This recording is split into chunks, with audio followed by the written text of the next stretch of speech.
Estamos con Juan Francisco Martínez Peria, que nos acompaña en el día de hoy para hablar ni más ni menos que de la Revolución Haitiana. Hola Juan, ¿cómo andás? Hola Santiago, ¿cómo te va? Una alegría estar en este espacio. Muchas Bueno, gracias por la invitación. te agradezco que estés acá presente. Bueno, vamos al grano, si te parece. Em, Comencemos por el inicio. ¿Qué era Haití antes de la Revolución y cuál era su importancia en el sistema colonial francés? Bueno, Haití se llamaba Saint-Domingue, era una colonia francesa desde el siglo XVII, ¿no? Inicialmente esta isla se llamaba Haití, digamos, en la época precolonial, fue conquistada por los españoles, fue la primera isla que conquistaron los españoles. Los españoles le cambiaron el nombre, le pusieron primero La Española, después empezó a llamarse generalmente como Santo Domingo, hasta que tuvo un auge inicial muy grande, fue de alguna manera la capital del Imperio Español en América, hasta que en la medida que los españoles empezaron a conquistar, especialmente lo que actualmente es México y lo que actualmente es Perú y Bolivia, esta isla perdió mucha relevancia. O sea que tuvo un auge inicial y un rápido declive, y eso derivó que en 1603 los españoles abandonaran la parte occidental de la isla, ¿no? Entonces la parte occidental de la isla se convierte en la primera mitad del siglo XVII en una base de piratas, y la segunda mitad va a ser conquistada por los franceses. Los franceses la conquistan, la isla, esa parte de la isla, lo que actualmente es Haití, se pasa a conocer como Saint-Domingue, y tenemos, o sea, Saint-Domingue, que sería Santo Domingo francés, y el Santo Domingo español, o sea, que son dos colonias, una de Francia y otra de España, en una misma isla.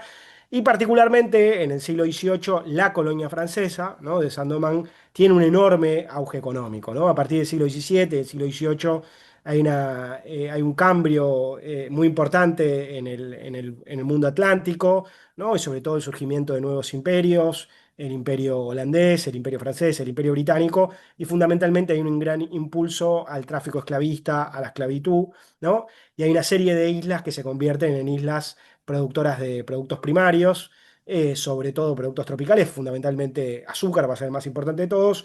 Primero va a ser Barbados, después Jamaica y finalmente Saint-Domingue, que va a tener una enorme relevancia económica, siendo la primera productora de azúcar del mundo, la primera productora de café del mundo. Va a ser un eje fundamental en el Triángulo Atlántico que conecta, ¿no?, Europa, África y América, y particularmente Caribe.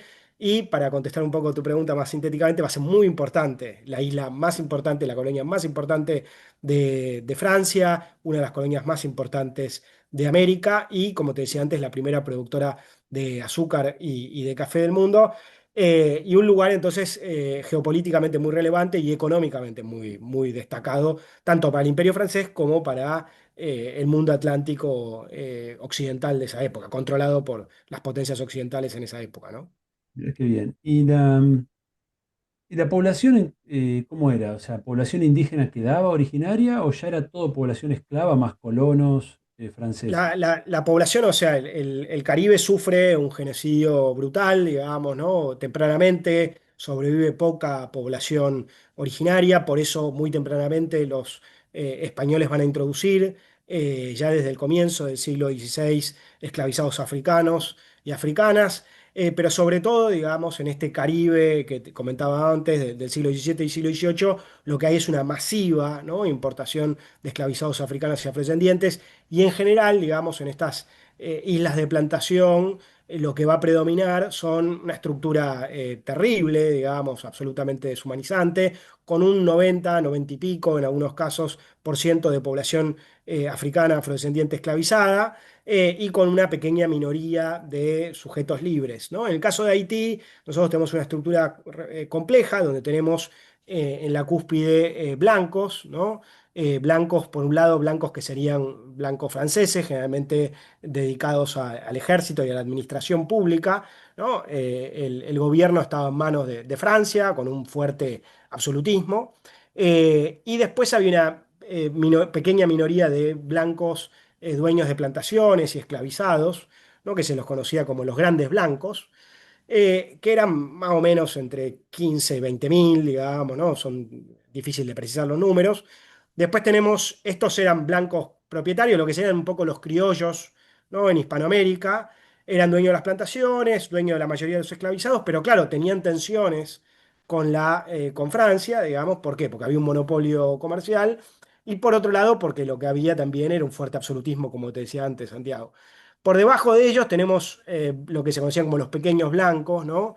Que eran blancos que no eran propietarios de grandes plantaciones y que en general eran marineros, eran soldados, eran artesanos, pequeños comerciantes y también en muchos casos eran administradores de las plantaciones. Después hay un grupo social bastante complejo y ambiguo que se conoce como los hombres libres de color o también como afranchís en los términos de la época, ¿no? Que también en los términos de la época eran, una mayoría de ellos eran mulatos y un pequeño porcentaje de ellos eran negros libres. Y este grupo era un grupo más o menos de 20.000, 25.000, que paradójicamente un número considerable de ellos, por lo menos más de la mitad, tenían plantaciones y esclavizados y esclavizadas, lo cual es algo raro, digamos, para el ámbito colonial americano, ¿no? Y que va a jugar un rol muy ambiguo, digamos, en esta historia y muy complejo y que además, bueno, esta gente, como te decía Santiago, tenían esclavizados, esclavizadas, tenían plantaciones generalmente medianas, generalmente de café, que eran más baratas, digamos, y más simples de llevar adelante que plantaciones de azúcar. Pero esta gente a la misma vez sufría, ¿no? Discriminación y que por ende tenía, de alguna manera, compartía ciertos intereses con los grandes blancos, pero a la misma vez eran, digamos, fuertemente discriminados por los pequeños blancos, los grandes blancos y también por el orden normativo, digamos, de la colonia, ¿no?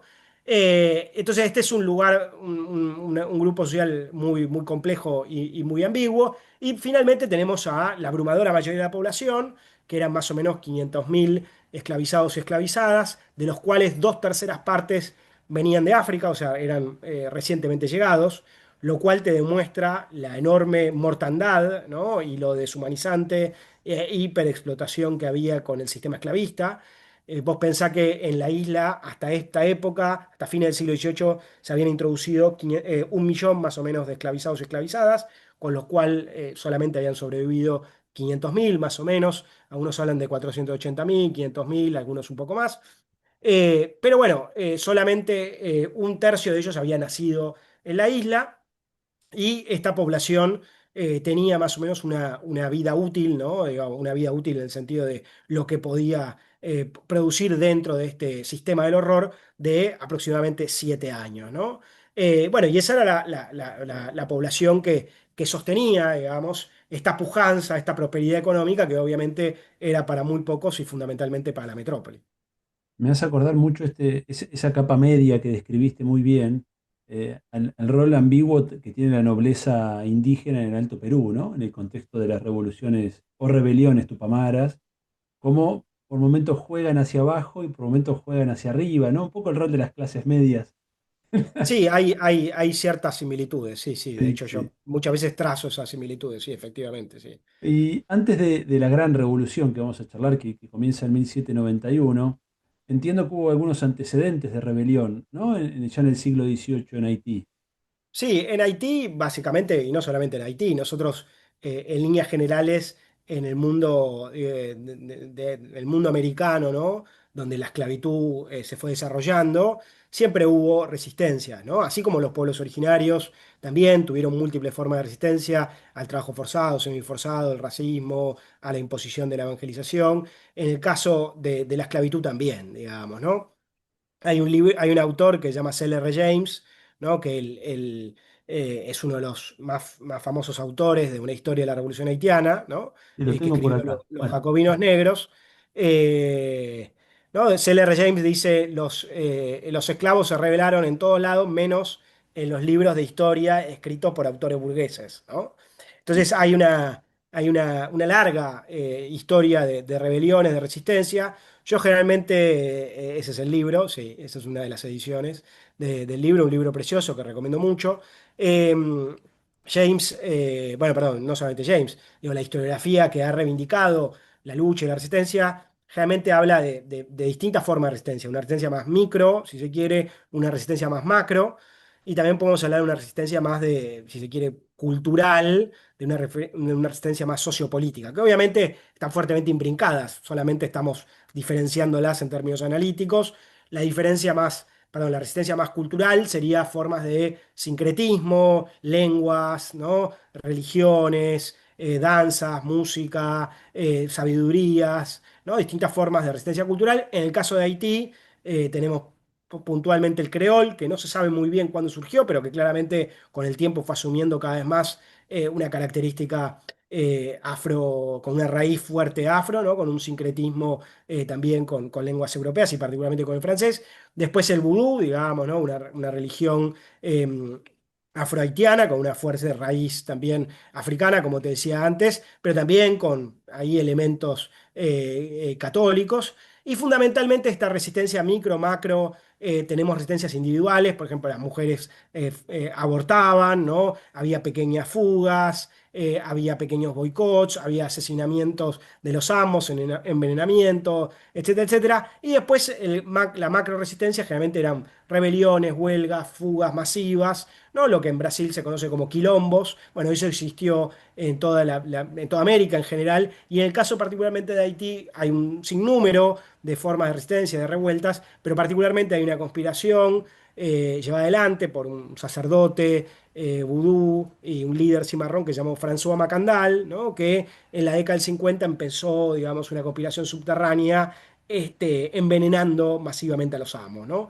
Macandal finalmente fue apresado se lo incineró en en la hoguera, ¿no? Pero él decía que tenía poderes mágicos y que era inmortal, ¿no? Y cuando lo quieren incinerar en la hoguera, él se escapa, ¿no? Entonces el público, que obviamente, digamos, esto fue una condena pública, ¿no? Donde habían reunido muchos esclavizados y esclavizadas para que vieran lo que le podía pasar, quedaron muy asombrados, ¿no? Convencidos de que Macandal era inmortal. Finalmente lo terminan apresando y finalmente lo terminan, digamos, ejecutando, pero quedó de alguna manera este mito, ¿no? De Macandal, este sacerdote cimarrón, y muchos lo entienden como un antecedente. Claramente no es el único, digamos, hay una larga historia de cimarronaje. De hecho, había un palenque, ¿no? O un quilombo en términos de Brasil, una comunidad cimarrona en la frontera, digamos, ¿no? El palenque de Maniel, un palenque conocido en la frontera entre Santo Domingo y Sandomán. Y durante los años previos a 1791 hay, digamos, un incremento considerable, ¿no? Del cimarronaje, ¿no? De esta práctica revolucionaria tan importante de la lucha antiesclavista. Ese caso de Macandal es muy interesante porque refleja un poco la idea del mito, ¿no? La leyenda, el mito que sobrevive, que es un poco también lo que sucede con Tupac Amaru en nuestras tierras, ¿no? Que va a Sin actuar duda. como un aliciente al proceso revolucionario. Bueno, creo que diste un muy buen pantallazo de las condiciones sociales y económicas que anteceden a la revolución. Hay un hecho político fundamental en Francia, que es el que precipita los acontecimientos, que va a ser ni más ni menos que la Revolución Francesa. ¿Cómo se conecta la Revolución Francesa con los hechos de 1791 en Haití? Mira, para mí lo que hay varias cosas que son importantes. Primero y principal, digamos, dentro de la historiografía de la Revolución Haitiana, que en todo caso después podemos retomar, hay, digamos, una línea, ¿no? A la que yo llamo banalizadora, ¿no? Que de alguna manera lo que hace es quitarle la autonomía, ¿no? Al proceso haitiano, ¿no? Entonces, de alguna manera lo que hace es subsumir a la Revolución Haitiana dentro de la Revolución Francesa, ¿no? Y de alguna manera la idea es que la Revolución Haitiana es un coletazo caribeño de la Revolución Francesa, ¿no? Esto está en múltiples textos. Un texto bastante canónico sería, por ejemplo, La Era de la Revolución de Eric Hobsbawm, ¿no? Donde él habla muy poquito, ¿no? De la Revolución Haitiana y la plantea en estos términos. Bueno, obviamente hay otra vertiente, que es la que yo de alguna manera reivindico y continúo, que entiende la Revolución Haitiana con su propia autonomía y obviamente intensamente vinculada con la Revolución Francesa, porque eso es algo inevitable, pero que no hay, digamos, no está subsumida dentro de eso. Eso es lo primero que querría señalar.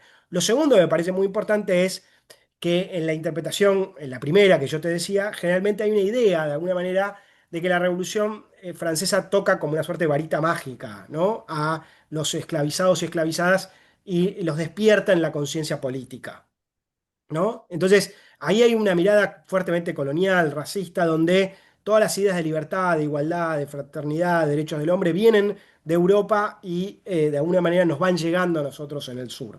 Bueno, yo discuto con eso, ¿no? Entonces, básicamente lo que entiendo es que en Haití, digamos, había una larga, no solamente en Haití, pero digo, estamos hablando particularmente de Haití, en Haití hay una larga lucha por la libertad, por la igualdad, en sus propios términos culturales, digamos, también no expresados exactamente de esa forma, digamos, ¿no? Pero claramente había una lucha por la libertad, por la igualdad, ¿no? Créelo o no, Santiago, muchos autores y autoras lo discuten esto, ¿no? No piensan que los esclavizados y esclavizadas realmente tenían una conciencia de su humanidad y de libertad, ¿no? Entonces, yo considero que hay toda una lucha previa y que esa lucha previa después va siendo, de alguna manera, fuertemente imbrincada y complejamente con el proceso de la Revolución Francesa, ¿no? Entonces, para contestar más directamente tu pregunta, en 1789 estalla la revolución en Francia se habla, ¿no? Se reivindica y se postula los derechos del hombre, la libertad, la igualdad y la fraternidad. Y eso genera dos cosas. Por un lado, es un discurso fuertemente universalista, ¿no? Si uno lee la declaración, no hay pie de página, digamos, por decirlo de alguna manera, no hay letra chica, pero lo cierto es que había una letra chica que era muy grande, ¿no? Que en realidad esos derechos del hombre y esa libertad, esa igualdad y esa fraternidad se postulaba para un ser humano muy particular, una clara minoría, un varón blanco, propietario, este, civilizado, digamos, ¿no? Entre comillas, también cristiano, ¿no? Excluyendo, por supuesto, a mujeres, trabajadores, mayorías, y obviamente desde ya excluyendo a los esclavizados, esclavizadas y colonizados africanos y afrodescendientes y racializados en general, ¿no? Eso, que la revolución repercute, como vos decías, Santiago, muy rápidamente en la isla, ¿está bien? Y muy tempranamente los sectores libres, los tres sectores libres que te comenté, que eran la absoluta minoría de la población, se empiezan a movilizar, ¿no? Y empiezan a movilizar y plantean un doble juego, ¿no? Es, por un lado, el doble juego, bueno, ni se te ocurra, Asamblea Nacional Francesa, universalizar estos derechos en la isla porque pones en riesgo fuertemente el orden esclavista, colonial y racista, pero a la misma vez quiero una aplicación particular de esos derechos, ¿no? Entonces, los grandes blancos que yo te comentaba antes, Santiago, van a ser muy revolucionarios y van a entender la libertad y la igualdad como autogobierno y como libre comercio. Los pequeños blancos, la mayoría de ellos van a ser incluso jacobinos, o sea, como muy de izquierda, ¿no? Y van a postular una democratización del orden político, social y económico, pero a la misma vez con un fuerte sostenimiento del racismo y de la esclavitud, ¿no? Y estos sectores se movilizan en la isla y se movilizan también en la metrópoli. Y eso genera un comienzo de una guerra civil, digamos, ¿no? Entre sectores blancos, conservadores y contrarrevolucionarios, y sectores blancos revolucionarios que eran la mayoría. A eso hay que sumarle, perdón que sea tan complejo el asunto, a eso hay que sumarle, digamos, los afranchís, que también se movilizan pidiendo perdiendo la libertad de comercio, participando también en esta idea de autogobierno, pero sobre todo pidiendo, ¿no? La igualdad legal, pero para ellos. Ninguno de estos sectores busca verdaderamente la universalización de los derechos del hombre, ni verdaderamente romper con el sistema colonial, esclavista y racista, todo lo contrario, ¿está bien?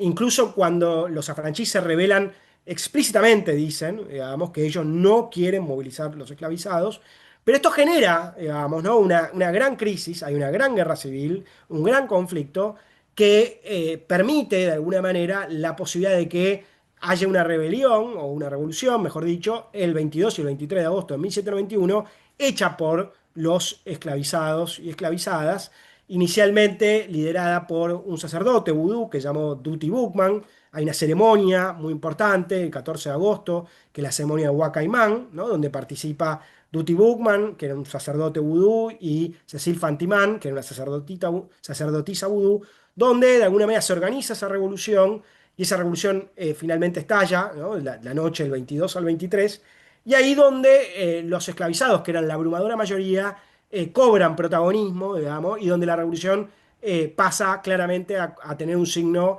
emancipatorio, igualitario, digamos, antirracista y antiesclavista, ¿no? Entonces, la Revolución Francesa impacta, desarticula, ¿no? Desarticula el orden en la metrópoli, desarticula el orden en la isla, y de alguna manera genera condiciones de posibilidad para que la revolución haitiana empiece con de alguna manera el pie derecho, ¿no? Porque en otros lados que hubo revoluciones de gran magnitud, por ejemplo en Jamaica, ¿no?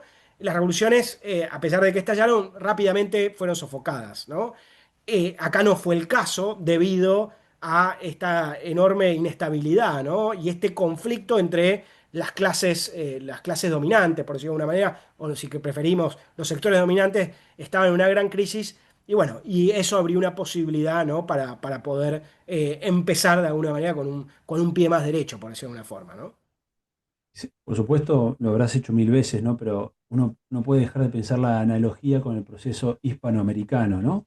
Y en qué medida ese conflicto entre sectores criollos ricos locales con los peninsulares, ¿no? Y ese conflicto que se abre a escala local, pero con la gran diferencia que en el contexto hispanoamericano nunca emergió un actor como este, ¿no? El actor de los esclavizados, que es el que va a tomar el protagonismo en Haití. No sé si en algún contexto hispanoamericano surgió, por ejemplo, un protagonismo indígena o afro. Afro entiendo que tiene menos presencia, ¿no? Que lo indígena en el mundo hispanoamericano, pero ¿hay algo equivalente como para pensarlo? Bueno, vos tenés procesos, digamos, obviamente, de gran protagonismo popular y de participación popular y de revoluciones populares, obviamente, lo que decías antes, Santiago, ¿no? En el caso de Tupac Amaru, Tupac Katari, digamos, ¿no? La revolución en los Andes de 1780 a 1782.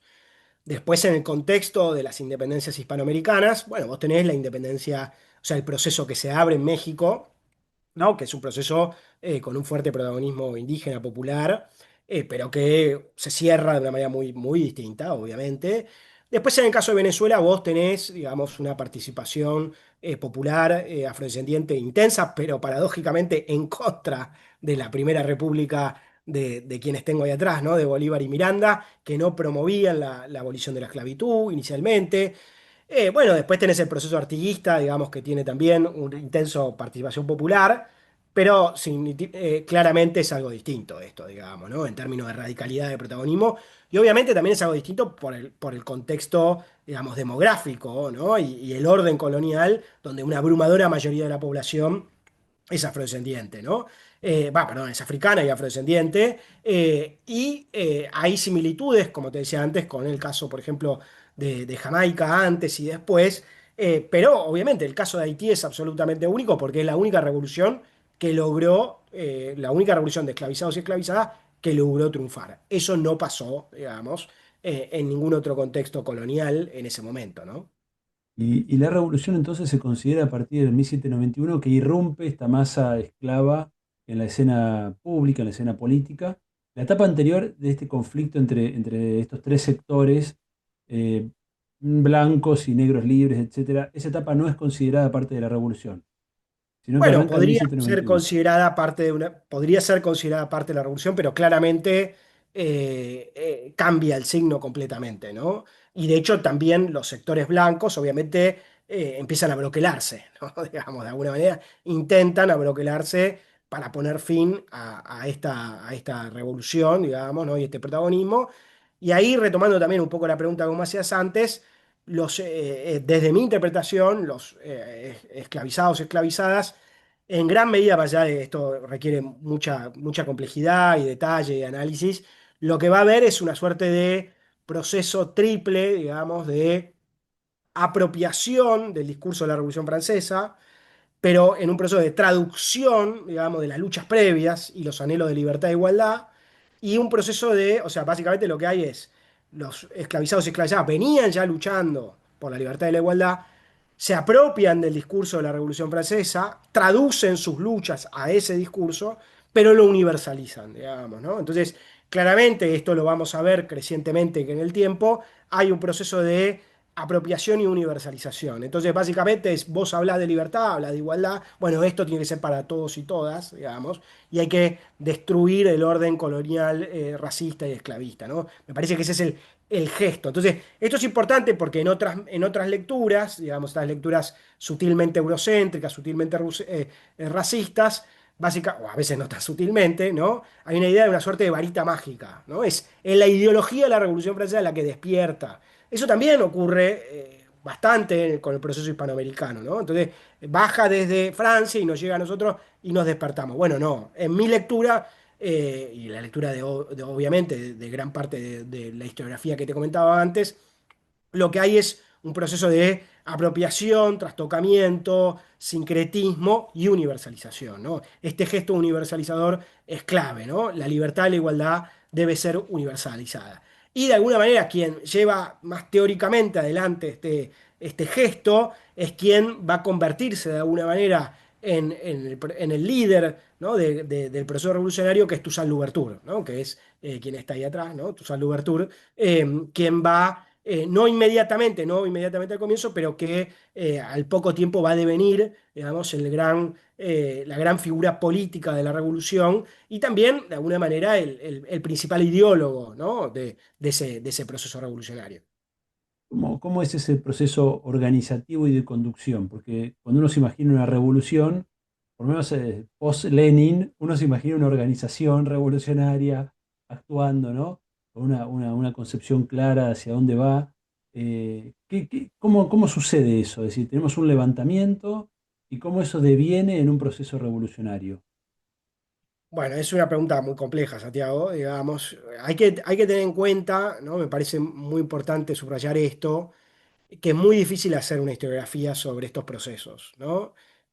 Porque la mayoría de las figuras la mayoría de quienes participaron de estos procesos no dejaron documentos, ¿no? Entonces, nosotros tenemos un gran problema, que es que los documentos a los cuales tenemos acceso, que además obviamente son limitados, están cargados por la visión de los amos, ¿no? Y de los sectores militares represores.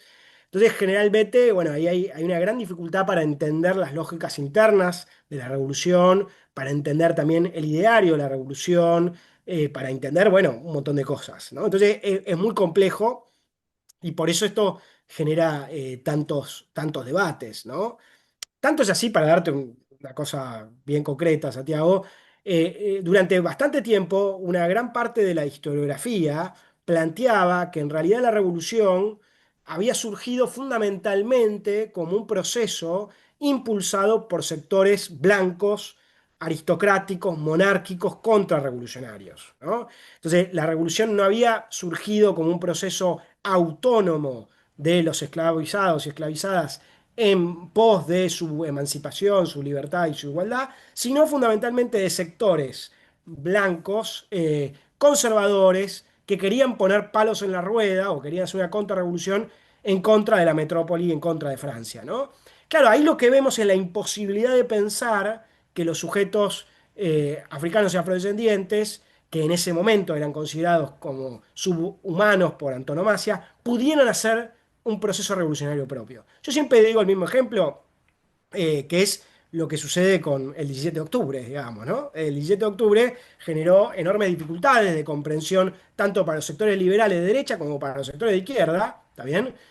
También con una mirada eurocéntrica a ambos, y lo vieron como un aluvión zoológico, ¿no? Como una masa de lumpen proletariado movilizada por la policía, por el ejército. Bueno, algo parecido, obviamente mucho peor, porque las definiciones son mucho más duras, ocurrió con este proceso. Ahora, es complejo entender cómo se da ese proceso. Claramente, nosotros sabemos que hubo una serie de ceremonias previas al 22 al 23, que fue todo relativamente clandestino, que el vudú fungió tanto como una ideología y una identidad común, como a la misma vez una iglesia, digamos, subterránea, ¿no? Y que después, bueno, la rebelión estalla y se van conformando como una suerte de ejércitos guerrilleros, por decirlo de una manera, ¿no? Y que van surgiendo una serie de líderes. Buchmann es asesinado muy rápidamente, a los pocos meses, ¿no? Y ahí surgen dos líderes, sobre todo uno que se llama Jean-François y Georges Biassou. Después se emerge, como te decía, Toussaint Louverture. Pero bueno, es muy complejo de poder dar cuenta de las lógicas internas de la revolución, sobre todo al principio. Después sí, ya, digamos, en la medida que Louverture se va convirtiendo en un gran líder político y un líder militar, el ejército, digamos, y una suerte de facción louverturiana va a ir jugando, digamos, de alguna manera como una organización político-militar, por decirlo de una forma, con un fuerte anacronismo, ¿no? Este, pero bueno, con un liderazgo muy potente en sus manos, ¿no? Pero como te decía, Santiago, es muy difícil de poder entender ese proceso, ¿no? Y también acá lo que ocurre es, claro, como no hay fuentes, yo que sé, generalmente ahí aparecen interpretaciones que hablan de espontaneismo, ¿no? O fueron movilizados por otros. Y ahí lo que en realidad lo que tenemos que decir es, bueno, el problema que nosotros tenemos es que tenemos una disciplina que tiene fuertes, como mínimo, resabios eurocéntricos y coloniales, y el problema es más de la disciplina que otra cosa, quiero decir, más ¿se que de la entiende? realidad, más que Claro, de la o sea, realidad. la realidad da cuenta de que esta gente pudo organizarse y que hizo una revolución, digamos, autónoma con su propia lógica. Si nosotros, lamentablemente, no podemos terminar de comprenderla porque, bueno, además esto pasó hace mucho tiempo, entonces no tenemos acceso a fuentes orales o a otras cosas, bueno, pero la práctica misma da cuenta de que fueron muy exitosos en hacer su revolución. Entonces, la Y imagen además hay otra inicial, cosa, Santiago, sí, perdóname, algo muy importante es que vos pensás, yo te decía, dos terceras partes de estos esclavizados y esclavizadas venían de África, o sea, habían llegado recientemente y en África tenían cierta experiencia militar, ¿no? Entonces nosotros vemos reproducir lógicas de la experiencia militar. Eso por lógicas políticas y militares de África. Por otro lado, también hay varios de los líderes. Toussaint Louverture particularmente sabía leer y escribir. No era, él había sido esclavo, en ese momento era libre, era un liberto. Pero había otros que sí eran esclavizados, que se habían fugado poco tiempo antes, y algunos de ellos tenían roles intermedios dentro de las plantaciones, ¿no? Entonces conocían un poco, digamos, tenían ya ciertos roles de liderazgo previos y también conocían de alguna manera cómo funcionaba la plantación, ¿no? Entonces todo esto ayuda a entender un poco mejor cómo se organiza. Claramente nosotros nunca vamos a poder tener acceso a de alguna manera la cocina de ese proceso, por lo menos inicialmente. Pero ciertamente fueron muy capaces de hacerlo. Y quiero insistir también con el tema del vudú, ¿no? Como una suerte no suerte, como una iglesia subterránea. Vudú no es solamente un discurso identitario ideológico, ¿no? Sino también funciona como una iglesia subterránea donde hay figuras, digamos, con distintos roles, ¿no? Y roles de liderazgo que se activaron, digamos, claramente en el proceso revolucionario. em, entonces la imagen inicial que tenemos es la de una resistencia en formato de, entre comillas, guerra de guerrillas, digamos, ¿no? Irregular, dispersa.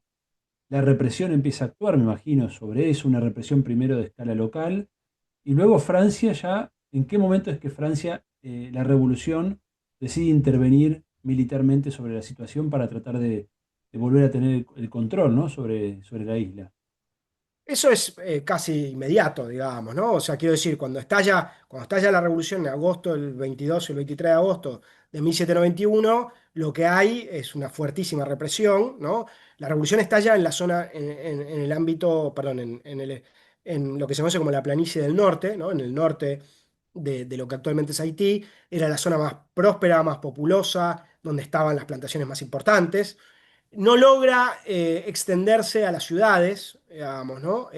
Particularmente Le Cap, que era la ciudad más importante, aunque se dice que había toda una red de conspiración también ahí, pero si es que la hubo, claramente hubo una represión muy fuerte. Las autoridades y las élites blancas llaman inmediatamente a Francia a que mande tropas e inmediatamente pide auxilio, digamos, como se dice, a las colonias vecinas, cosa que también hay auxilio. Y básicamente lo que ocurre es desde 1791 en adelante, una guerra represiva, digamos, de parte de Francia, digamos, ¿no? Y en Francia pasan dos cosas para ir avanzando en este proceso. Por un lado, Francia va girando hacia la izquierda, digamos, ¿no? La Revolución Francesa va girando hacia la izquierda, pero a la misma vez hay una política fuertemente represiva en la isla, pero, digamos, en la medida que los jacobinos llegan al poder, lo que ellos plantean es la idea de integrar a los afranchís dentro de un bloque, digamos, de clase, ¿no? Dejar de poner, de romper, o sea, los afranchís eran propietarios, ¿no? Entonces generar una ciudadanía, ¿no? Y un bloque de propietarios que ponga, digamos, de alguna manera una suerte de dique a este avance de la revolución de los esclavizados y esclavizadas que se había ido expandiendo en la isla, ¿no? Y los jacobinos, cuando llegan al poder en 1792, mandan una nueva expedición, ¿no? Porque ya esta es la segunda expedición con tropas, a cargo de una serie de comisionados, de los cuales el más importante se llama Sontonax, que tiene por objetivo hacer una suerte de orden posracial que incluya a los afranchis, pero manteniendo la esclavitud. Ahora, eso no funcionó. ¿Por qué? Porque generó mucho rechazo de los sectores blancos. Una de las cosas que uno ve acá, Santiago, es la increíble incapacidad política de las élites blancas, ¿no? De realmente poner de lado, ¿no? Todo y unificarse y reprimir esto a sangre y fuego. Permanentemente hubo muchas rencillas internas y sobre todo muchas rencillas con los afranchís. Cuando vienen estos comisionados jacobinos, en vez de alguna manera broquelarse y fortalecer esa represión, lo que hay es un conflicto interno, ¿no? Entre sectores blancos que están a favor de los afranchís, perdón, sectores blancos que están a favor de los comisionados jacobinos y sectores que están en contra, que te diría que eran la mayoría. Y el momento clave, digamos, es justamente lo que pasa en Francia, cómo repercute en la isla, ¿no? En 1792 los jacobinos llegan al poder, en 1792-93 se establece una república y finalmente se ejecuta el rey y la reina. Eso repercute en la isla, repercute en Francia y en la isla. ¿Por qué? Porque esto deriva en una guerra internacional que ya estaba en marcha, pero se profundiza esa guerra internacional. Y esa guerra internacional repercute en la isla. ¿Con qué? Con la invasión, primero de España, digamos, desde Santo Domingo hasta a San Domán, ¿no? Invade España. Y España hace una jugada muy audaz, que es aliarse con los esclavizados rebeldes, ¿no? A cambio les reconoce la libertad, la igualdad, los incluye en su ejército, se convierten en tropas auxiliares de Carlos IV, ¿no? Del ejército de Carlos IV. Y entonces ahí, digamos, ocurre una cosa muy importante que es una, digamos, una sobredeterminación de este proceso interno por un proceso externo, ¿no? Donde hay una guerra civil revolucionaria que deriva también de una guerra internacional y sobre llovido mojado hay que incluirle también la invasión que hace Inglaterra, sobre todo desde Jamaica, ¿no? Donde lo que busca es sobre todo la alianza con los grandes blancos y los pequeños blancos, ¿no? Entonces, para que se entienda, para que la audiencia pueda entender, en 1793 la isla pende de un hilo, ¿no? Los jacobinos penden de un hilo donde solamente los apoya una pequeña minoría de blancos y los apoyan los afranchís y tienen dos grandes enemigos, los ingleses, los ingleses aliados a la mayoría de los blancos, los españoles aliados a la mayoría de los esclavizados rebeldes. Y ahí, y claro, ¿por qué invaden la isla España y Francia? Porque esa isla era muy rica. ¿Está bien? Entonces era la principal joya de la corona francesa, era un lugar muy, muy valioso, ¿no? Entonces ahí Francia se da cuenta, los jacobinos, mejor dicho, los delegados jacobinos se dan cuenta que está casi todo perdido y hay que jugársela. Y lo que hace Sontonax es promover la abolición de la esclavitud. ¿Está bien? Intentando sobre todo romper la alianza entre España y Francia. Perdón, España y los esclavizados rebeldes.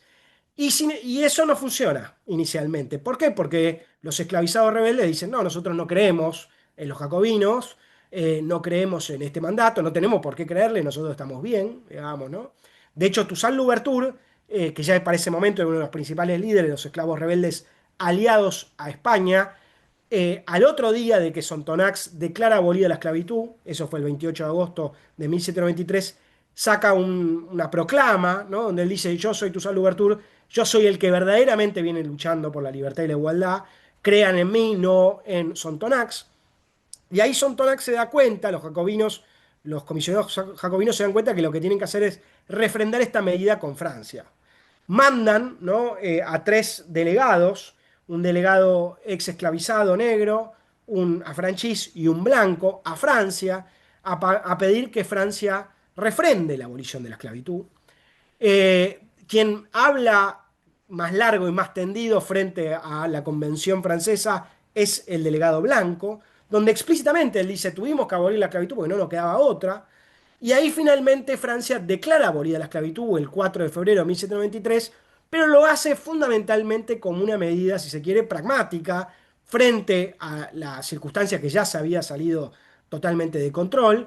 Y vos fijate, Santiago, que hay una gran paradoja, que es que la medida más universalista, emancipatoria de la Revolución Francesa, esconde en realidad, digamos, el rostro oculto es un rostro oculto colonial, porque es para mantener la colonia, que no era cualquier colonia, insisto, era la principal colonia de Francia y una de las principales colonias europeas en América. Y ahí cuando Francia hace eso, efectivamente logra de alguna manera patear el tablero, logra que Toussaint Louverture y la mayoría de los esclavizados rebeldes se pasen de bando, apoyen a Francia, y ahí comienza una etapa nueva, digamos, ¿no? Que no voy a entrar muy en detalle, pero que va de 1793 a 1802, que es lo que yo llamo una etapa de una alianza inestable, ¿no? Donde Francia logra construir una alianza con la abrumadora mayoría de la población esclavizada, y donde los esclavizados van logrando cada vez más hegemonía dentro de ese bloque, ¿no? Y donde la figura de Toussaint Louverture va convirtiéndose en la figura hegemónica, dominante, hasta ser gobernador de la isla, y donde ese ejército francés, pero en realidad compuesto en más de un 90% por ex esclavizados y esclavizadas, derrota primero a España y después a Inglaterra, ¿no? Entonces, ahí hay como una suerte de momento de encuentro entre la Revolución Francesa y la Revolución Haitiana, donde Francia de alguna manera está más o menos, si se quiere, a la altura de sus promesas de libertad e igualdad, pero eso dura unos pocos años hasta que finalmente Napoleón llega al poder, ¿no? Cuando Napoleón llega al poder, la cosa cambia, y ese encuentro se rompe, ¿no? Porque Napoleón, la llegada de Napoleón al poder es la llegada de la gran élite imperial, digamos, francesa, colonialista, racista, y dicen, ¿qué está pasando acá en esta isla? ¿No? Y Napoleón manda una expedición de 50.000 hombres que busca reimponer, ¿no? La esclavitud, el racismo y sobre todo un orden colonial fuerte, donde esa autonomía relativa desaparezca, y eso termina obviamente con la guerra de independencia de Haití, ¿no? Es este último periodo, ¿no? 1802, 1804. Claro, ese es el último periodo, ¿no? Donde ahí lo que nosotros tenemos es un giro en la revolución haitiana. La revolución haitiana inicialmente había sido sobre todo una revolución antiesclavista, antirracista, pero no necesariamente anticolonial en un sentido de romper la ligación con Francia. A ver, eso estaba un poco, si se quiere, tácitamente. Hay algunos documentos donde eso aparece, pero no era el eje fundamental de la revolución, ¿no? El eje fundamental de la revolución era libertad, igualdad, el fin de la esclavitud, el fin del racismo. Y durante, como ya te comentaba antes, Santiago, de 1794 a 1802, Toussaint Louverture lidera un proceso revolucionario bajo la órbita, digamos, de Francia, donde cada vez más los ex esclavizados, ex esclavizadas, con la alianza también de los affranchis, que se suman a este bloque, logra autonomía. De hecho, Toussaint Louverture en 1801 promulga la primera constitución de América Latina, que es una constitución que es la primera constitución que establece el fin de la esclavitud, el fin del racismo, pero que mantiene, digamos, a la isla dentro del ámbito colonial francés, pero con una autonomía casi total, porque hay libre comercio y hay autogobierno y hay un régimen republicano. Justamente esto para Napoleón fue la gota que rebalsó el vaso, digamos. Ya Napoleón pensaba mandar la expedición, pero cuando ocurre esto, Napoleón manda esa expedición. Esa expedición viene con una lógica casi, digamos, no, casi no, incluso genocida, ¿no? Logra derrocar a Toussaint Louverture, logra desterrar a Toussaint Louverture. Hay una famosa frase donde Toussaint Louverture dice, al derrocarme han cortado el tronco del árbol de la libertad, pero el árbol de la libertad tiene raíces muy profundas y volverá a renacer.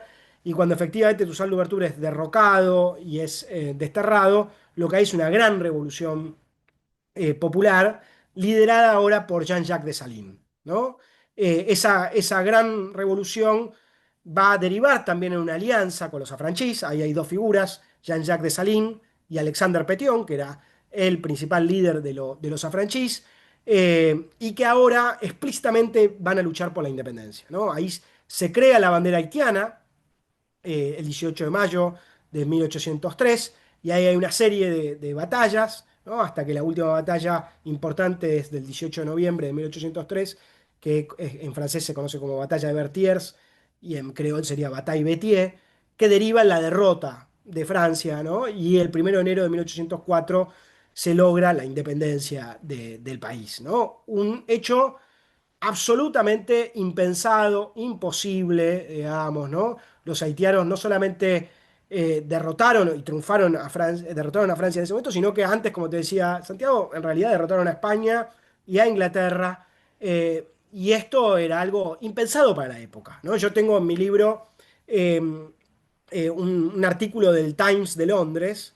El Times de Londres era muy antifrancés, pero aún así, en 1803 tiene un artículo que dice, es imposible que un ejército de negros, por más fuerza que pongan, puedan derrotar, digamos, a un ejército de blancos, ¿no? Entonces, el triunfo revolucionario fue algo absolutamente impensado, algo absolutamente único, y fue una afrenta y un golpe feroz, digamos, al egocentrismo racista y colonial de las potencias blancas de la época, ¿no? Sí, recordemos que no era cualquier ejército tampoco, ¿no? Era el ejército napoleónico en su mejor momento, ¿no? 1803 estamos en la etapa expansiva de las guerras napoleónicas. Vos fijate Santiago, ¿no? Esto es muy importante lo que vos decís. Era un ejército que venía, digamos, de grandes triunfos. Era un ejército que además tenía su líder inicial, se llamaba Víctor Emmanuel Leclerc, que era el cuñado de Napoleón, una suerte de alter ego, muchas veces porque se parecían y habían jugado roles muy importantes juntos. Un ejército muy, muy grande, digamos, muy, muy importante, y que venía con enormes triunfos, ¿no? Generalmente cuando se piensa en la derrota de Napoleón se piensa en Rusia, ¿no? Y de hecho en la película, que salió hace unos años, una película muy mala que yo solamente fui a ver para estar convencido de que Haití no aparecía, ese episodio es totalmente borrado, ¿no? Y efectivamente, como vos bien decías, un ejército que venía de grandes triunfos en Europa, que es derrotado estrepitosamente. Y otra cosa, Santiago, la enorme magnitud del ejército. Vos pensá en esta comparación que hacías con Hispanoamérica, cuando Fernando VII vuelve al trono en 1814 y manda la expedición a cargo de Pablo Morillo, el mariscal Morillo, las tropas más o menos rondan entre 15 millones, perdón, 15 millones no, 15.000. 15.000, ¿no? Y acá estamos hablando de, y vos pensá el tamaño, ¿no? Del Imperio Español en América. Bueno, para un territorio muy pequeño, Napoleón termina mandando 50.000, ¿no? Y Bueno, aún el cruce así de los Andes de San es Martín fueron derrotado. 6.000 soldados, ¿no? Claro, sí, Para tomar una dimensión, una comparación. ¿Y Haití, tenés una exactamente. analogía del tamaño de Haití que puedas darnos para que sea entendible lo pequeño que es Haití? Y Es no como sé, Tucumán, algo así, más o menos. sí, es chico, sí, claro, sí, sí, una cosa, sí, sí, muy O sea, chico. estamos hablando de una Bueno, zona donde pensemos que de las islas, la isla la isla de donde ahora actualmente está República Dominicana y Haití es la segunda más grande, pero es considerablemente más chica que Cuba, ¿no? Así que sí, es una isla pequeña y sobre todo la parte de Haití es considerablemente pequeña. Ahora no sé muy bien la analogía para pensarlo, pero sí, es considerablemente pequeña. Pero claro, ahí había toda una serie de ventajas, ¿no? Comparativas, que, no, no sé si comparativas, pero una serie de ventajas que los europeos, con esta mirada fuertemente racista y colonial, no predijeron, ¿no? El conocimiento del territorio, la experiencia militar guerrillera, digamos, ¿no? El compromiso de la población local, todo eso sirvió fuertemente en beneficio. Después también hubo, digamos, la influencia de las enfermedades, ¿no? Particularmente de la fiebre amarilla.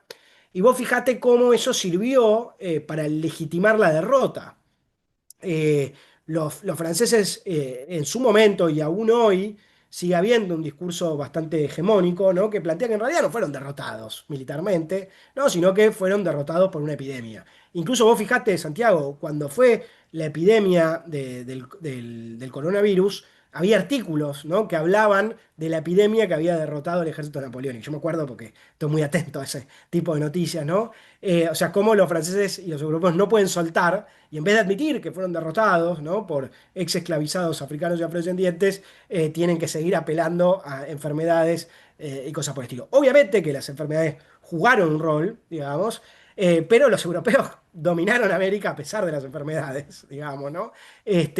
Durante siglos, así que eso no puede ser el factor determinante para explicar por qué fueron derrotados. Lo que ocurrió fue una enorme guerra popular y prolongada en términos maoístas, una gran revolución popular con una mirada muy consciente de por qué se estaba luchando, ¿no? Por la libertad, por la igualdad y ahora ya claramente por la independencia, ¿no?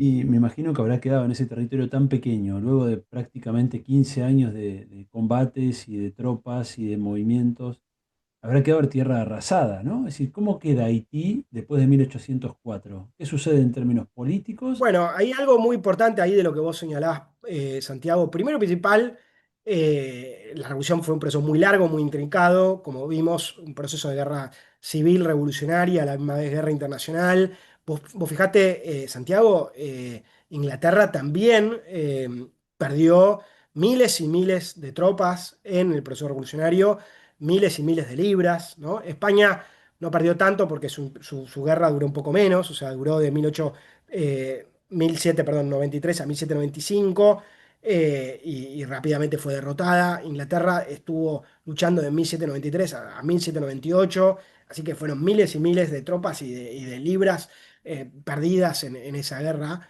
Em, pero hay un momento de reconstrucción de la isla, ¿no? Cuando Toussaint Louverture logra derrotar a Inglaterra en 1798 y ya emerge claramente, no solamente como general, sino como gobernador, lleva adelante un proceso de reconstrucción de la isla relativamente o bastante exitoso, con un orden post-racista, post-esclavista, pero bajo, digamos, dentro del marco del imperio francés. Y eso se vuelve a destruir rápidamente en el proceso de la guerra de independencia de 1802 a 1804. Entonces, Haití pierde un número muy considerable de su población, obviamente. Gran parte de la población blanca, obviamente, fue asesinada o se fue al exilio, digamos, ¿no? Gran parte de la población africana afrodescendiente también obviamente quedó diezmada por el proceso revolucionario, pero además a eso me parece que hay que sumarle, y es muy muy importante, que lo que ocurre es que Haití se convierte en un estado paria, ¿no? En un estado bloqueado, en un estado absolutamente negado por las potencias occidentales, particularmente por Francia, por Inglaterra, por España, por Estados Unidos también. Entonces la situación interna socioeconómica es muy difícil, digamos, y la situación geopolítica es muy, muy, muy, muy, muy complicada, ¿no? Entonces, el contexto en el que emerge el nuevo país es muy difícil. Hay algo que yo quería subrayar, Santiago, que me parece muy importante, es la renominación del país, ¿no? Una de las cosas que hacen los revolucionarios una vez que logran derrotar a Francia y declarar independencia es cambiarle el nombre y ponerle Haití, recuperando el nombre originario, el nombre indígena. Y esto lo hacen explícitamente, ¿no? Entonces me parece muy importante que la revolución se reivindica no solamente como una revolución antiesclavista protagonizada por africanos y afrodescendientes, sino también, digamos, como una revolución que recupera, ¿no? este legado originario. Ellos se ven claramente como herederos tanto del sufrimiento de los pueblos originarios como herederos de la lucha de los pueblos originarios, ¿no? E incluso Jean-Jacques Dessalines, el libertador, en definitiva, de Haití, tiene un discurso donde él dice, he vengado a América. Pero claramente la situación de Haití es una situación muy difícil, donde además hay una tensión que va a surgir bastante rápidamente entre los sectores lubertianos, ¿no? En general mayoritariamente exesclavizados, aunque no necesariamente todos ellos, y un sector de alguna manera afranchís, donde no necesariamente eran todos afranchis, pero los líderes sí, ¿no? Entonces ahí vos tenés dos problemas. Por un lado, tenés este contexto de una caída estrepitosa de la economía, ¿no? Recordemos que Haití era la primera productora de azúcar y de café del mundo. Bueno, eso se desploma, obviamente, las plantaciones se desploman, la esclavitud se desploma, gran parte de la economía queda estatizada, ¿no? Que eso es un poco lo que intenta hacer Jean-Jacques Dessalines. Y ahí va a haber una disputa por las tierras, ¿no? Porque Dessalines, por un lado, estatiza las tierras, pero por otro lado también tenía o parte de las tierras, también tenía una vocación de distribuir las tierras, y los sectores afranchís no tenían ese interés, al contrario, ¿no? Pero bueno, vos tenés una economía desplomada, tenés un orden político interno muy complejo y tenés un contexto internacional muy difícil. La revolución va a derivar en un intento de reorganización con un imperio, ¿no?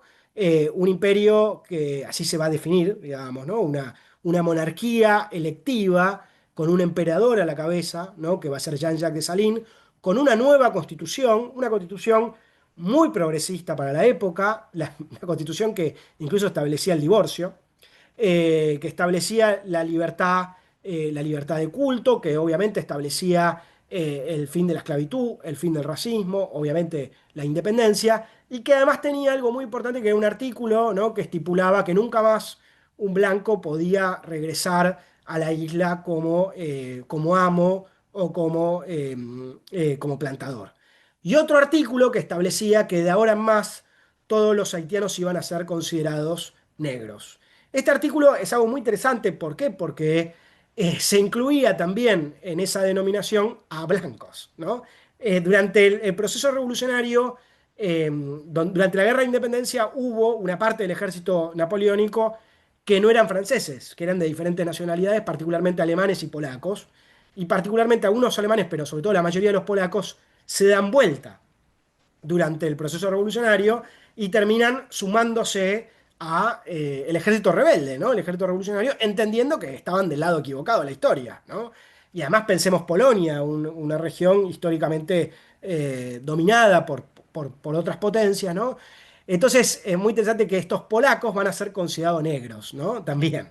Y los polacos se les va a dar ciudadanía. Entonces, esta concepción de ese artículo 14 de la Constitución entiende el concepto de negro, si se quiere, en varias claves. La primera es, de alguna manera, una suerte de gran unidad nacional, ¿no? Dejemos de pensarnos en términos profundamente racistas y coloniales como venía ocurriendo antes, ¿no? De afranchis, negros, blancos, una hermandad, ¿no? De negros, pero además otra cosa muy importante es una desracialización del concepto de negro, entendiendo ahora negro de alguna manera como la víctima del orden colonial, esclavista, ¿no? Y del orden imperialista occidental. Entonces, esa constitución de 1805 tiene elementos muy progresistas, pero lamentablemente el gobierno de Dessalines tiene una duración muy corta en el tiempo, ¿no? Y en 1807 finalmente termina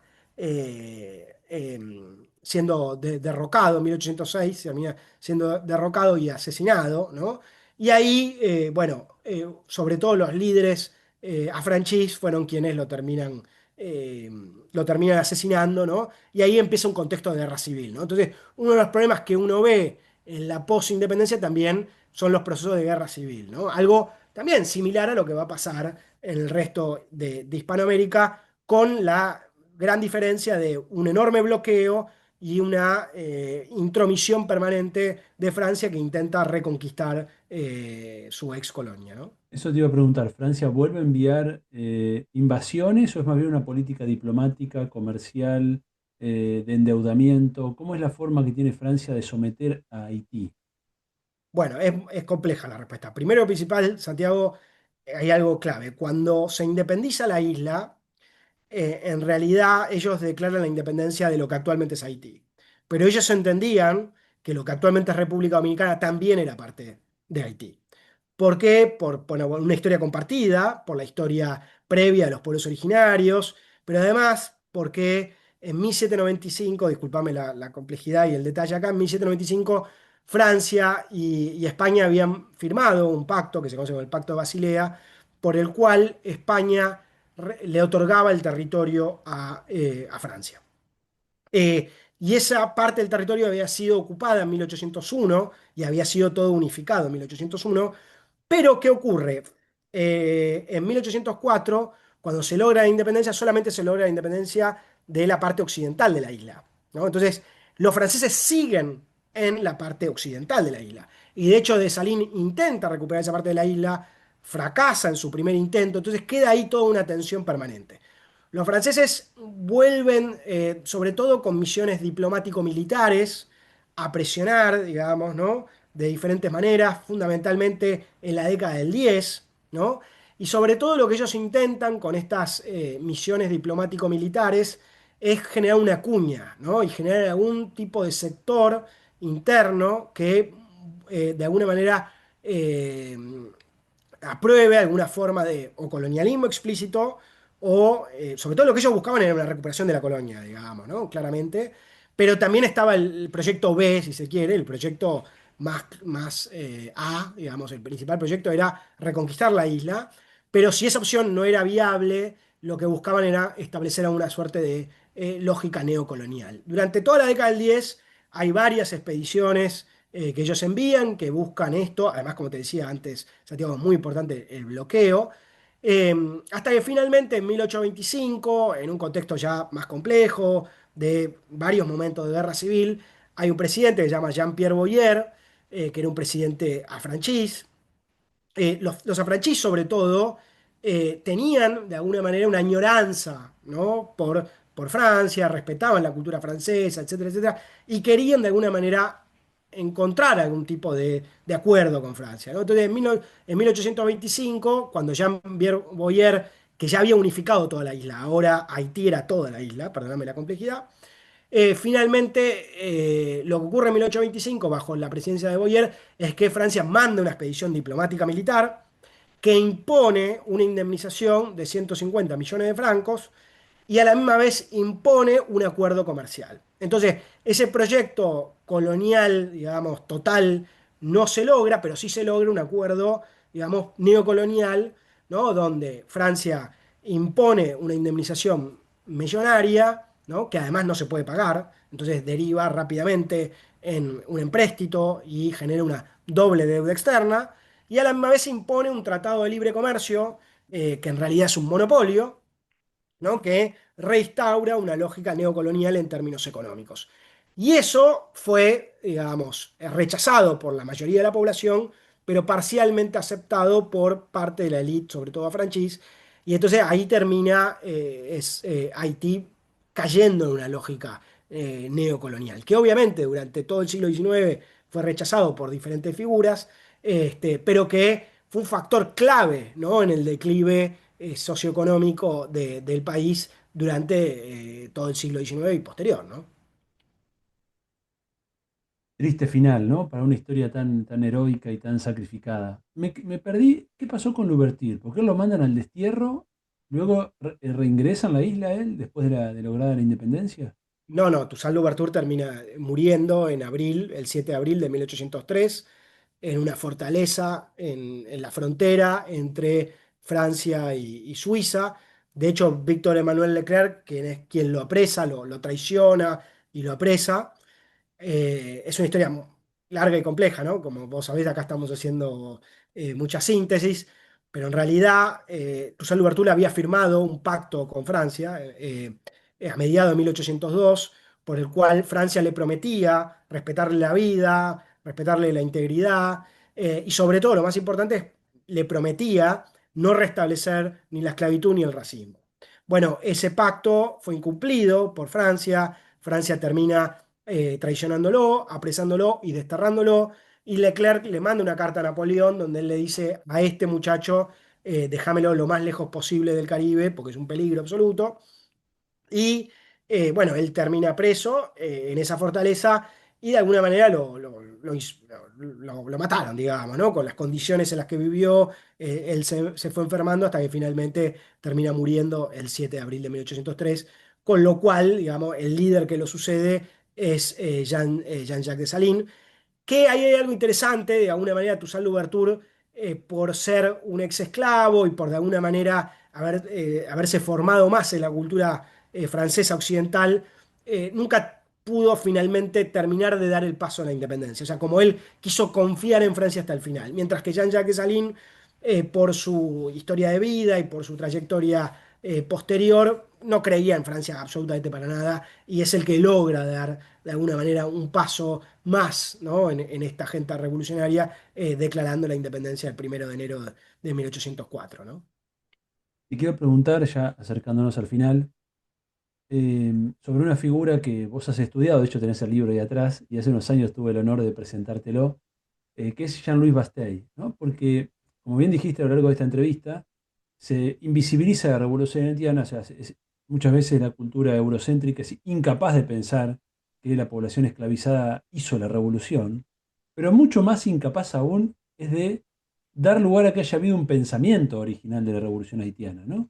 Contanos un poquito quién fue Jean-Louis Bastet y por qué lo considerás, bueno, por un lado un ideólogo, ¿no?, de la revolución haitiana, pero por otro lado un intelectual sumamente vigente, pionero en muchos de sus conceptos en relación con lo que va a ser la discusión del siglo XIX, ¿no? Bueno, Jean-Louis Bastei es una figura muy desconocida, muy olvidada, muy silenciada. Como vos decías, Santiago, la revolución haitiana es una revolución absolutamente única, ¿no? Quiero retomar esto. Primera y única revolución de esclavizados y esclavizadas que triunfó en la historia de la humanidad. Primera independencia de América Latina, única revolución de su época, digamos, del mundo atlántico, triunfante, que buscó una más genuina universalización de los derechos del hombre, digamos, atacando frontalmente al racismo, a la esclavitud y al colonialismo. Aún así, ha sido sistemáticamente negada en su época y posteriormente, hasta el día de hoy, digamos, ¿no? Eduardo Galeano habla de una maldición blanca, ¿no? Que se ha posado, entre comillas, o sea, una maldición blanca, un silenciamiento. Hay un autor que se llama Michel Rolf-Trouillot, un autor haitiano que tiene un libro muy importante que se llama Silenciando el pasado, ¿no? Donde justamente retoma esto que decíamos antes, Santiago, que es esta imposibilidad de pensar la revolución como una revolución. En su momento, las élites blancas no pensaron la revolución como una revolución, sino que la pensaron como un genocidio de blancos, como una masacre de blancos, como una, como se decía en ese momento, guerra de colores, guerra de razas, etcétera, etcétera. Pero además yo también señalaba al principio, Santiago, que es, o hay un silenciamiento o también lo que hay es esto que es la banalización, ¿no? Hablar de la revolución pero bajándole el precio, como una suerte de pequeño pie de página de la Revolución Francesa, donde incluso, Santiago, esto es muy importante, la abolición de la esclavitud no es pensada como algo que la Revolución Haitiana forzó sobre la Revolución Francesa, sino algo que la propia Revolución Francesa pensaba hacer. Llevó un tiempo, pero pensabas, y lo que yo insisto es que esto no estaba en la propia lógica de la Revolución Francesa, sino que fue más bien algo que la Revolución Haitiana impuso, digamos, ¿no? Y como vos bien señalabas, además de este silenciamiento y negación de la revolución, lo que hay es un absoluto silenciamiento y olvido y negación de los intelectuales de la revolución. En realidad, digamos, durante el proceso revolucionario, uno podría decir, yo hago un juego de palabras, que hubo ideas revolucionarias, pero no hubo propiamente intelectuales. Sí, en todo caso hubo proclamas, hubo textos, digamos, ¿no? Toussaint Louverture fundamentalmente tiene una producción ahí tiene una producción textual importante, pero difícilmente lo podríamos pensar propiamente como un intelectual, digamos, ¿no? Sí lo podemos pensar como un pensador, si se quiere, de este proceso, pero no hay claramente un círculo intelectual. Y la revolución, justamente, una de las grandes dificultades tiene que ver, como decía antes, con todo este tema de la ausencia de documentación textual. Después de la revolución aparece, o surge, mejor dicho, un círculo intelectual, digamos. Ese círculo intelectual no surge de la nada, sino que fue una política de Estado. Haití se divide en dos, digamos, ¿no? A partir de 1807, entre, digamos, el norte y el sur oeste.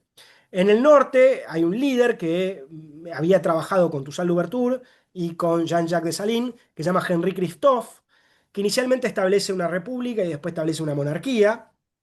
Y en el sur hay una república de sectores que habían sido históricamente anti-Louverture, que va a estar liderada por Alexander Petion, ¿está bien? Durante gran parte. Y entonces tenemos una república de alguna manera hegemonizada por sectores afranchis y en el norte tenemos una monarquía hegemonizada fundamentalmente por sectores exesclavizados, pero también con participación de afranchis. Tanto en el norte como en el sur hay una vocación de universalización y de expansión de la revolución. Haití, a pesar de estar bloqueado y a pesar de ser un estado paria, va a intentar expandir la revolución de múltiples maneras. En el caso de la República del Sur, una de las cosas más importantes que va a hacer Alexander Petion es en 1815, en 1816, cobijar a múltiples expedicionarios hispanoamericanos, ayudándolos en su proceso revolucionario. Algo que en realidad ya había ocurrido en 1805 con Miranda. Miranda en 1805 hace una estancia en Haití y es ayudado por en ese momento el gobierno de Dessalines, aunque Dessalines no tuvo un directo involucramiento, pero sobre todo Alexander Petion en 1815-1816 ayuda, digamos, a múltiples revolucionarios hispanoamericanos. El más conocido de ellos es Simón Bolívar, ¿no? Que hace dos expediciones desde Haití, desde el sur de Haití, ¿no? Con armas, con pertrechos militares múltiples, con dinero, con algunos barcos y con algunas tropas más sotoboche, ¿no? A cambio de que Bolívar introduzca como bandera política y en su agenda política la abolición de la esclavitud, cosa que hasta ese momento la revolución criolla no venía haciendo ni en Venezuela ni en lo que actualmente es Colombia, ¿no? Y es muy importante el apoyo de Alexandre Petion para reactivar, digamos, ¿no? Una suerte de contraofensiva revolucionaria que además fracasa la primera vez y tiene que haber dos expediciones, ¿no? Pero en el norte hay múltiples formas. Por ejemplo, en el norte una de las cosas que va a hacer es capturar barcos de tráfico esclavista que daban vuelta por la isla, cerca de la isla. Pero ahí lo que va a ocurrir es algo muy interesante, que es la construcción de un círculo de intelectuales. ¿No? Yo además digo, ahí hay una paradoja, que es que el Henri Christophe era un negro. Se discute si era ex esclavizado o no, pero en general se piensa que era un ex esclavizado, analfabeto, que se va a rodear de afranchís, que va a construir un círculo de intelectuales y políticos afranchís, a los cuales va a empoderar y a los cuales va a convertir en grandes funcionarios y a los cuales de alguna manera va a empoderar para que construyan un círculo intelectual político que lleve adelante una batalla de ideas, ¿no? Entonces, así como mucho tiempo después la Revolución Cubana va a crear, digamos, ¿no? Casa de las Américas, Prensa Latina, el Festival de Cine, toda una serie de iniciativas para dar una batalla de ideas en términos de lo que llamaría Fidel Castro, ¿no? Esa continuidad de la revolución por la pluma. Y así como la Revolución Bolivariana va a crear, pensemos, no sé, múltiples iniciativas, como, no sé, desde El Perro y la Rana hasta la más importante, Telesur. Bueno, Haití va a ser pionera en esto, ¿no? Y va a ser esta batalla de ideas, esta continuidad por la pluma de la revolución que se había triunfado por la espada, ¿no? Y ahí el más importante de todos ellos es Jean-Louis Bastei. Jean-Louis Bastei, desde 1814 a 1820, se convierte en la principal figura política después del rey Henri Christophe. Y además de ser una figura política muy importante, es un enorme intelectual que escribe. Vos fíjate la producción. Yo siempre digo el mismo chiste malo, que es, no hay investigadora hoy que tenga este nivel de productividad. De 1814 a 1820 publica 11 textos, de los cuales 6 fueron libros. El primero de ellos, el que está ahí atrás, que se llama El sistema colonial de Velado, publicado en 1814. Y en todos esos textos lo que él hace es una fuerte contraofensiva textual, ¿no? Buscando deconstruir las ideas racistas, las ideas coloniales, las ideas esclavistas, que eran absolutamente hegemónicas en el mundo colonial mundo de la época, ¿no? En ese mundo atlántico de la época. Y con una pluma muy irónica, una pluma feroz, ¿no? Y una pluma realmente muy potente, ¿no? Entonces, acá hay dos cosas que son muy importantes. Primero, un par de cosas muy importantes. La continuidad de la revolución por la pluma. La batalla de ideas en un ámbito del cual los sujetos colonizados, africanos y afrodescendientes, estaban excluidos por antonomasia. Esto me parece muy importante. Entonces, hay un asalto a lo que en términos de Ángel Rama podríamos llamar la ciudad letrada, ¿no? Entonces, a dar una disputa ahí donde por antonomasia estos sujetos estaban excluidos.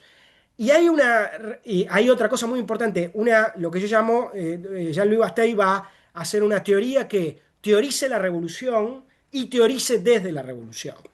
Y yo también planteo que su filosofía es una filosofía que podríamos llamar a machetazos, ¿no? Porque continúa justamente esa revolución que había sido hecha a machetazos, ¿no? Entonces, ahí qué es lo que hay, una discusión con las ideas hegemónicas que defendían el racismo, que defendían el colonialismo, que defendían la esclavitud. El primer libro, que es este que nosotros publicamos en castellano, que lo publicó la última edición, tiene varias ediciones, fue editado primero en Argentina por el Centro Cultural de Cooperación, después en México por la Cooperativa Editorial Viandante, y ahora fue editado en México, perdón, en Argentina y en España por la editorial Batalla de Ideas, por SICUS y por One África. Es un libro que se llama El sistema colonial de Velado, donde justamente hace el primer análisis sistemático del colonialismo y con una mirada una contrahistoria del colonialismo, justamente poniendo en tensión el mito del colonialismo civilizatorio, ¿no? El mito de la civilización occidental, y mostrando el colonialismo como algo profundamente violento y deshumanizante, ¿no? Entonces, en este sentido, Bastei con este libro y libros posteriores prefigura muchas de las discusiones ¿no? Que en el siglo XX van a articular autores como Aimé Césaire, como Fanon, como Padmore, como Du Bois, y que en tiempos más recientes la teoría decolonial de alguna manera plantea, ¿no? O múltiples, la filosofía de la liberación, ¿no? Yo hay muchas ideas que veo ahí en la obra de Bastei que después uno puede encontrar claramente en Fanon, en Césaire, pero también en Duce, en la filosofía de la liberación y actualmente también en, en la teoría colonial. Y hay algo muy importante, Santiago, que Du Bois, perdón, Bastei fue un tipo muy conocido. Bastei y otros autores circularon, porque esa era la política del Estado haitiano. El Estado haitiano los quería hacer circular. Fueron traducidos al inglés, fueron traducidos un poco al holandés, un poco al alemán, un poco al italiano, y hay múltiples reseñas sobre estos libros. Y obviamente en general generó mucho rechazo, ¿no? Porque las élites blancas lo veían con espanto, pero digamos, claramente tuvo una vigencia en su época que después, cuando Bastei termina siendo asesinado porque muere en el marco de las guerras civiles, bueno, lo que ocurre es un silenciamiento, ¿no? Yo recientemente publiqué un libro con Sikus, que se llama Jean-Louis Bastei, el filósofo político de la Revolución Haitiana, que justamente busca continuar en esta búsqueda de recuperación de su figura y de mostrar cómo muchas de las ideas que actualmente estamos pensando surgen también ahí, ¿no? Surgen tempranamente. Y otra cosa, Santiago, Bastei plantea muy pioneramente dos cosas claves. Una, lo que podríamos llamar hoy por hoy, ¿no? Dependencia económica. ¿No? Él plantea, nosotros tenemos un problema muy grande que es una economía primaria, exportadora y casi de monocultivo, ¿no? Entonces, esto genera una dependencia económica y tenemos que, de alguna manera, incentivar un proceso que hoy llamaríamos de industrialización y un proceso de una economía más diversificada, ¿no? Y la otra cosa, él plantea, Francia va a volver.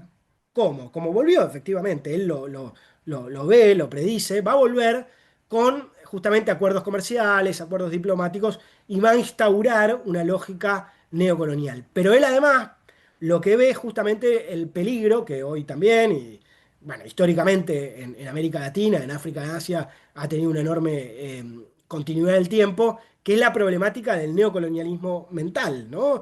Del colonialismo mental tan potente, ¿no? En el mundo cultural latinoamericano, donde él habla de haitianos de piel, pero franceses de mente, ¿no? Donde lo que él dice, esta es la gente que va a terminar, digamos, vendiendo nuestro país a Francia por querer, digamos, formar parte de ese mundo cultural francés. Que es un poco lo que, un poco no, un poco mucho lo que que termina termina ocurriendo pasando. en Haití y en América Latina en general, ¿no? Que cayó presa de las lógicas coloniales de Inglaterra, ¿no? Y también de Francia en términos más culturales, ¿no? Y de Estados Unidos posteriormente. Bueno, te agradezco infinitamente esta poco más de una hora que estuvimos charlando. Les recomiendo no solo el sistema colonial de Velado, sino también el último libro de Juan Francisco, Jean-Louis Bastei, el filósofo político de la Revolución Haitiana, y también un libro anterior que tiene, ¿no? Libertad o muerte, historia de la Revolución Ahí Haitiana. atrás, sí, ahí Ah, atrás. bueno, Esta es la para última edición publicado por el CCC. Es una nueva edición publicada el año pasado, sí. Juan Francisco, además de ser muy claro en su exposición, es muy claro en su escritura, así que les recomiendo sus trabajos. Y bueno, quedaron muchas cosas para charlar, pero se hace muy largo si no. Habrá otra oportunidad de seguir profundizando en estos temas que son tan apasionantes y tan necesarios para nuestra historia y nuestro presente. Bueno, muchas gracias. Bueno, muchas gracias a vos, Santiago, y ya nos estaremos encontrando. Un abrazo grande.